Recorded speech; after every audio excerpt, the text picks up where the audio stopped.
In the Tech Summit 2019, ATRIA Convergence Technologies promised to set up 4,000 hotspot connections in collaboration with BBMP at a cost of 100 crores, which will be financed through the company's CSR activities. But the chief engineer says there are a lot of issues regarding its implementation. Operators are not allowing in installing in parks and all public places.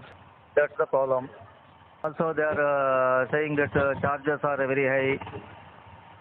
Only have given the locations, but there are only few they are installed. Because they are not showing the interest to put up the towers.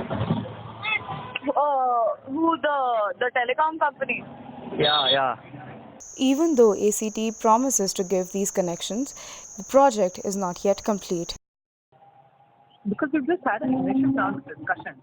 So we don't have answers to any of your questions. Our expert tells us about the pros and cons of having open Wi-Fi access. Or in open Wi-Fi, and there's somebody intercepting your communications, there's a chance of all your passwords, all your bank accounts, all your email addresses and all the confidential documents you share on the network getting accessed by the hacker also. If the project kickstarts, it will help the highly populated areas to have digital connectivity where the citizens wait for Wi-Fi access. This is Shipra reporting for CityCast.